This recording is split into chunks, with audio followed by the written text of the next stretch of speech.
Alright.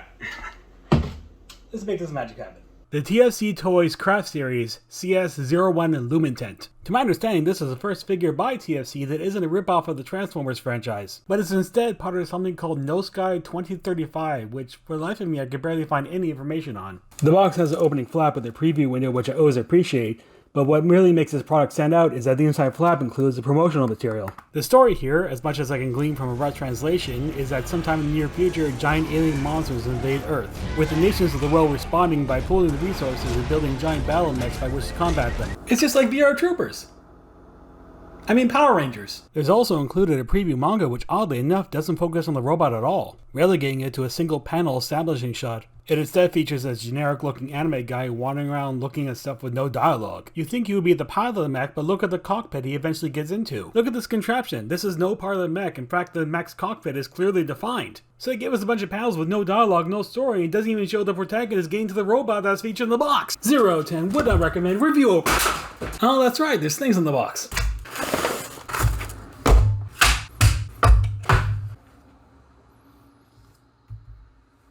To start off with the contents, we get this tiny little piece of paper written in Japanese. Using a translator app, this is what we get. Let's see what we got here. Presenting warmth. Blacklight useless instructions.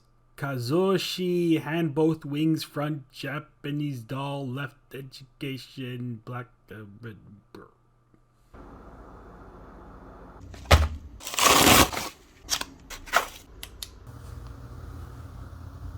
Oh! Why is this even a thing? Who has a blacklight hanging around just for this purpose? I mean, granted, I bought this one now and expressly for this purpose, but still. Moving on, next we have the standard issue instruction booklet. It's illustrated well enough, but I found it a little difficult to follow along with. Just find yourself a transformation video on YouTube and you'll be fine. The figure also comes with this real nice stand that can be assembled in one of two ways.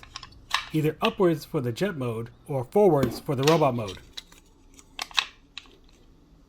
But what really stands out about the stand is that it actually transforms itself. You just have to reach underneath, swing out these points, and then click them into place, thus turning it from a 3-pointed arrow symbol to a 5-pointed star. Just like with the blacklight hidden emblem gimmick, I find this both pointless and cool at the same time. For the last accessory, you have the gun. It certainly exists. It can fit into the slot at the bottom of the airplane, which also allows for the stand to still work. It can also tap into the wing here. Either wing, but there's only one gun, so it's gonna look lopsided. As standard as this weapon is, at the very least it could have given us two of them. With the stand and even the box the whole thing came in, brings something cool to the table, I don't know. It seems like the gun is the one kid in the group project to put in the minimum amount of effort. But enough about the accessories. This is what y'all came for. The figure comes out of the box in jet mode, and it is crispy.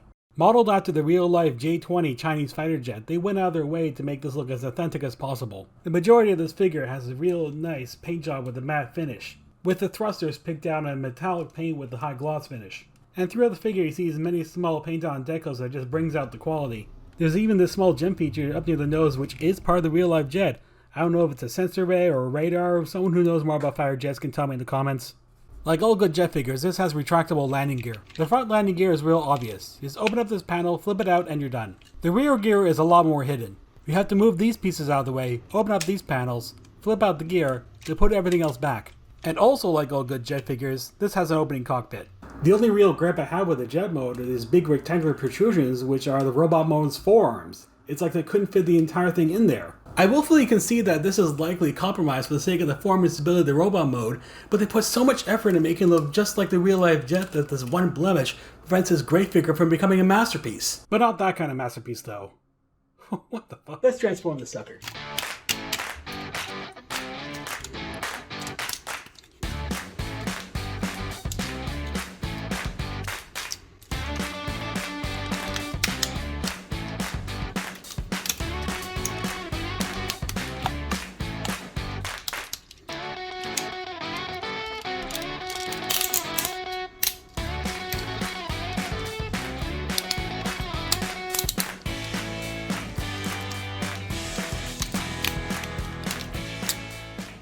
Transformation is my favorite kind, complex yet intuitive. Once you go through the first time, you'll never have to look at the instructions again. What you get out of it is a great looking and solid robot mode. Whatever compromises they made in the jet mode for the sake of the robot mode are fully forgiven here. This looks very dynamic and feels great to hold. Now that it is opened up, you can really see the amount of die-cast metal they put into this, mostly filling out the joints of the limbs. Possibly the most distinctive aspect of this is the way that they handled the wings. While every other transforming jet robot I've seen slaps the wings on the back and calls it a day, this one stands out by splitting each wing into 3 individually posable parts, which makes them less like angelic back wings and more like panels directing the force of the back thruster. It's a really unique approach. Articulation is about average for a figure of this quality. Pretty good, but nothing to write home about. It has a good range of movement for the arms with a double jointed elbow. The hands, however, are a bit limited with a simple wrist swivel, and the fingers move as one with 2 joints to work with. Other than that, we're looking at a ball jointed head, an unencumbered waist swivel, and a decent ankle tilt with a toe curl.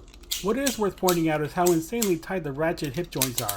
I've seen combined figures with joints less clunky than this, and that goes the same for the knee joints as well. Let's take a moment to appreciate the brilliant blue light piping this figure has. And while we're up here, take a look at this face sculpt. This is as anime as a mech can get. Any more anime and this will go full.